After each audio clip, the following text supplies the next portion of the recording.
ഋതുഭേദങ്ങളും സമയവുമാണ്, time and season. അപ്പോൾ ഋതുഭേദങ്ങളെക്കുറിച്ചും സമയങ്ങളെക്കുറിച്ചും ഉള്ള ഒരു ചെറിയൊരു ഡിസ്കഷനാണ്. അപ്പോൾ ഋതുഭേദങ്ങൾ ഉണ്ടാവുന്നത് എന്തുകൊണ്ട് എന്നുള്ളതാണ്. ഭൂമിയുടെ പരിക്രമണം, അച്ചുതണ്ടിൻ്റെ ചരിവ്, അച്ചുതണ്ടിൻ്റെ സമാന്തരത ഇവ മൂലം സൂര്യൻ്റെ അയനവും കൊണ്ടാണ് ഭൂമിയിൽ വസന്തകാലം, ഗ്രീഷ്മകാലം, ഹേമന്തകാലം, ശൈത്യകാലം എന്നിങ്ങനെ വ്യത്യസ്ത ഋതുക്കൾ ഉണ്ടാകുന്നത്. അപ്പോൾ ഭൂമിയുടെ പരിക്രമണം, ദീർഘവൃത്താകൃതിയിലുള്ള സഞ്ചാരപഥത്തിലൂടെ ഭൂമി സൂര്യനെ വലം വയ്ക്കുന്നതിനാണ് പരിക്രമണം എന്ന് പറയുന്നത്. ദീർഘവൃത്താകൃതിയിലുള്ള സഞ്ചാരപഥത്തിലൂടെ ഭൂമി സൂര്യനെ വലം വയ്ക്കുന്നതാണ് പരിക്രമണം. ഭൂമിക്ക് സൂര്യനെ വലം വയ്ക്കുന്നതിന് കാലയളവ് 365 ദിവസമാണ്. ഭൂമിക്ക് സൂര്യനെ വലം വയ്ക്കുന്നതിന് വേണ്ട സമയമാണ് 365 ദിവസം. അടുത്തത് അതിവർഷം. എന്താണ് അതിവർഷം? ഒരു വർഷത്തിലെ 365 ദിവസങ്ങളിലെ കാൽ ദിവസങ്ങൾ കൂടെ ചേർന്ന് 4 വർഷം കൂടുമ്പോൾ ഫെബ്രുവരി മാസത്തിലെ ഒരു ദിവസം അധികം വരുന്നു. ഈ അധികം വരുന്ന ദിവസത്തെയാണ് അതിവർഷം എന്ന് പറയുന്നത്. ഒരു അതിവർഷം അല്ലെങ്കിൽ ഒരു വർഷത്തിലെ 365 ദിവസം ഉണ്ടായിരിക്കും. ഇനി അച്ചുതണ്ടിൻ്റെ ചരിവ് എങ്ങനെയാണ്? ഭൂമിയുടെ അച്ചുതണ്ടിന് പരിക്രമണ പഥത്തിൽ 66.5 ഡിഗ്രി ചരിവും ലംബതലത്തിൽ 23.5 ഡിഗ്രി ചരിവും ഉണ്ട്. ഇനി സൂര്യസമീപം, സൂര്യോച്ചം എന്ന് പറയുന്നുണ്ട്. അപ്പോൾ പരിക്രമണ കാലയളവിൽ ഭൂമി സൂര്യനിൽ നിന്ന് ഉള്ള അകലത്തിൽ നിരന്തരം മാറ്റമുണ്ടായിക്കൊണ്ടിരിക്കുന്നു.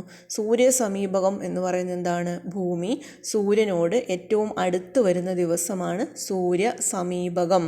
അപ്പോൾ സൂര്യസമീപകം എന്ന് പറയുന്നത് എന്താണ്? ഭൂമി സൂര്യനോട് ഏറ്റവും അടുത്ത് വരുന്ന ദിവസമാണ് സൂര്യസമീപകം എന്ന് പറയുന്നത്. അപ്പോൾ ജനുവരി 3-നാണ് സൂര്യസമീപകം വരുന്നത്. സൂര്യോച്ചം എന്ന് പറയുന്നത് എന്താണ്? ഭൂമി സൂര്യനോട് അകന്നു നിൽക്കുന്നു, ആ ദിവസമാണ് സൂര്യോച്ചം എന്ന് പറയുന്നത്. ജനുവരി 4-നാണ് ഭൂമി സൂര്യനോട് ഏറ്റവും അകന്നു നിൽക്കുന്ന ദിവസം.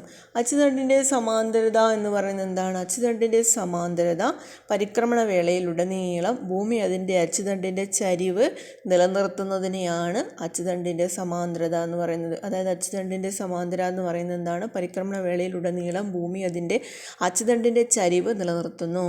ഇനി അയനങ്ങളെയും ഋതുഭേദങ്ങളെയും കുറിച്ച് പറയുന്നു. സൂര്യൻ്റെ അയനമാണ് ഭൂമിയിൽ ഋതുഭേദം ഉണ്ടാക്കുന്നത്.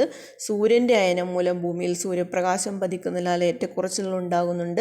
വർഷത്തിലൊരു പകുതിയിൽ ഉത്തരാർദ്ധഗോളത്തിലും മറുപകുതിയിൽ ദക്ഷിണാർദ്ധഗോളത്തിലുമായിരിക്കും സൂര്യരശ്മികൾ ലംബമായി പതിക്കുന്നത്. അപ്പോൾ സൂര്യരശ്മികൾ ചരിഞ്ഞു പതിക്കുന്ന അർദ്ധഗോളത്തിൽ ചൂട് കുറവും ശൈത്യവുമാണ്. എന്നാൽ വർഷം മുഴുവൻ ഉയർന്ന തോതിൽ സൂര്യപ്രകാശം ലഭിക്കുന്ന ഉഷ്ണമേഖലാ പ്രദേശങ്ങൾ ഋതുഭേദങ്ങൾ പ്രകടമായി അനുഭവപ്പെടാറില്ല. ഈ ഗ്രീഷ്മ അയനാന്തം എന്താണ്? അപ്പോൾ മാർച്ച് 21 മുതൽ ഗ്രീഷ്മ അയനാന്തം എന്ന് പറയുന്നത് എന്താണ്? മാർച്ച് 21 മുതൽ ഭൂമധ്യരേഖയിൽ നിന്നും വടക്കോട്ട് അയനം ചെയ്യുന്ന സൂര്യൻ ജൂൺ 21-ന് ഉത്തരായന രേഖയ്ക്ക് നേർമുകളിലെത്തുന്നു. ഈ ദിനത്തെയാണ്, ഈ ജൂൺ 21-നെയാണ് ഉത്തരാർദ്ധഗോളത്തിലെ ഗ്രീഷ്മ അയനാന്തം എന്നാണ് പറയുന്നത്. ഗ്രീഷ്മ അയനാന്തം എന്ന് പറയുന്നത്. ജൂൺ 21-ന് ദക്ഷിണാർദ്ധഗോളത്തിൽ രാത്രിയുടെ ദൈർഘ്യം കൂടുതലും പകലിൻ്റെ ദൈർഘ്യം കുറവുമായിരിക്കും. ഡിസംബർ 22-ന് ദക്ഷിണാർദ്ധഗോളത്തിൽ രാത്രിയുടെ ദൈർഘ്യം കുറവും പകലിൻ്റെ ദൈർഘ്യം കൂടുതലും ആയിരിക്കും.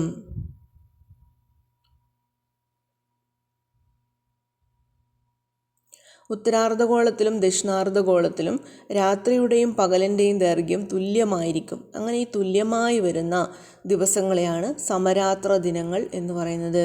ഉത്തരാർദ്ധഗോളത്തിലും ദക്ഷിണാർദ്ധഗോളത്തിലും പകലിൻ്റെ ദൈർഘ്യം തുല്യമായി വരുന്ന ദിവസങ്ങളെ ആണ് ദിനരാത്രങ്ങൾ, സമരാത്ര ദിനരാത്രങ്ങൾ അല്ലെങ്കിൽ വിഷുവങ്ങൾ എന്നാണ് പറയുന്നത്. ഇനി ഓരോ കാലത്തിൻ്റെയും ചെറിയ പോയിന്റുകൾ നോക്കാം. വസന്തകാലം മാർച്ച് 21 മുതൽ ജൂൺ 21, മാർച്ച് 21, ജൂൺ 21, മാർച്ച് 21 മുതൽ ജൂൺ 21 വരെ സൂര്യൻ ഭൂമധ്യരേഖയിൽ നിന്ന് ഉത്തരായന രേഖയിലേക്ക് യാത്ര ചെയ്യുന്നു. ഈ കാലയളവിലാണ് ഉത്തരാർദ്ധഗോളത്തിൽ വസന്തകാലം അനുഭവപ്പെടുന്നത്. ശൈത്യകാലത്തിൽ നിന്ന് വേനൽക്കാലത്തിലേക്കുള്ള ഒരു മാറ്റത്തിൻ്റെ കാലം ആണ് വസന്തം എന്ന് പറയുന്നത്. വസന്തകാലത്ത് ചെടികൾ തളിർക്കുക, പുഷ്പിക്കുന്നു, മാവ് പൂക്കുന്നു, അതുപോലെ പ്ലാവിൽ ചക്കയുണ്ടാകുന്നു. ഉത്തരാർദ്ധഗോളത്തിൽ വസന്തകാലമായിരിക്കുമ്പോൾ ദക്ഷിണാർദ്ധഗോളത്തിൽ ഹേമന്തകാലം ആയിരിക്കും.